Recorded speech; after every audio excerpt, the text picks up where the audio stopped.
antipop.fr. La pop culture jusqu'au bout des ondes.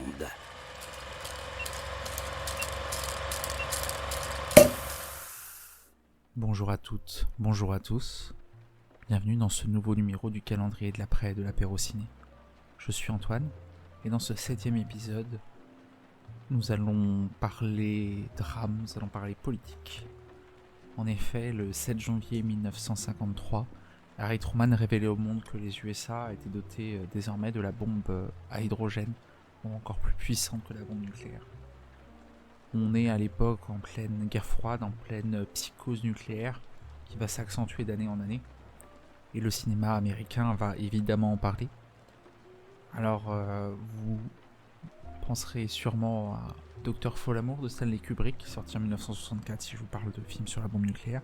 Moi j'ai choisi de vous parler d'un autre film de 1964 qui traite aussi de ce sujet-là, qui a été malheureusement éclipsé par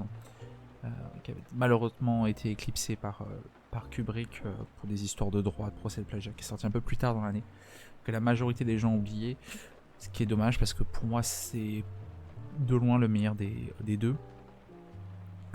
C'est Point Limite, Fail Safe, en titre original de Sidney Lumet, encore une fois, sorti en 1964. De quoi parle Point Limite ? Il y a une erreur technique. Et des bombardiers nord-américains reçoivent l'ordre d'atomiser Moscou et on va suivre quasi temps réel les manœuvres faites notamment par le président des États-Unis pour empêcher cette attaque qui déclencherait très probablement une guerre nucléaire sans précédent et terrible pour l'humanité. Alors, quelles sont les 3 raisons de découvrir ce film ? La première raison, on en revient peut-être déjà à ça, c'est la mise en scène de Sidney Lumet qui fait des choix très forts de mise en scène. On peut critiquer, c'est des choses qu'on entend parfois, que Sidney Lumet a une mise en scène un peu fade, un peu invisible entre guillemets. Je défie quiconque dit cela d'approuver cela en regardant Point Limite. C'est une mise en scène d'une richesse avec des partis pris énormes. Par exemple, Sidney Lumet refuse du tout de se passer de musique de film. C'est un film sans musique, ce qui est assez rare pour être souligné, pour vraiment accentuer le drama. C'est un film qui est extrêmement bien monté. Le montage des Raph Rosenbaum qui est extrêmement beau. C'est une photographie de Gerald Hirschfeld. Et qui est surtout, Sidney Lumet arrive à condenser tout son talent de mise en scène pour un film qui est d'une richesse cinématographique folle. C'est peut-être la mise en scène la plus incroyable dans ce qu'elle tente de Sidney Lumet. Je vous laisse me dire ce que vous en pensez. Et rien que pour le travail de Lumet là-dessus, il faut voir ce film qui est une merveille sur ce point.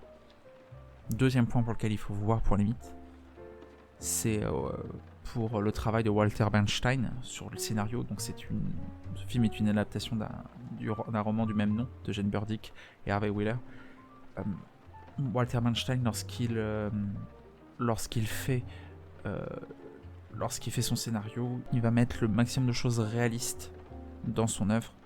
C'est un scénario qui est on pourrait presque qualifier de documentaire, dans le sens où il y a un vrai travail de recherche. Donc c'est vraiment pour ce travail-là impressionnant, de minutie dans l'écriture, d'exactitude. C'est amplifié évidemment par la mise en scène, mais ça pose des fondations très solides pour un film qui l'est. Et enfin la dernière raison, peut-être, j'aurais pu vous parler des acteurs qui sont absolument géniaux. Walter Matthau, je pense, ou Dan O'Leary, Henry Fonda, grand Henry Fonda qui joue le président des États-Unis, que vous avez pu voir sur la miniature de ce podcast. Mais c'est peut-être toute l'histoire autour de ce film qui est absolument dramatique, en fait, qui prend, sans vouloir trop défleurer les deux films, Dr. Folamour est plus proche de la comédie et Point Limite plus proche du drame. Il y a toute une portée, une réflexion qui est vraiment ultra profonde, intéressante, même de nos jours, en fait, sur la place de l'arme nucléaire, sur les conséquences que ça peut avoir. Je pense que Point Limite a influencé beaucoup de films, peut-être récemment d'une certaine manière. Le Chant du Loup a été inspiré par Point Limite d'une certaine manière. Voilà, c'est pour son message, pour cette portée-là. C'est un film qu'il faut absolument avoir vu à mon sens. Et ça vous fait donc 3 raisons de voir ou revoir Point limite de Sidney Lumet. C'était le 7e épisode du calendrier de l'après de l'apéro ciné.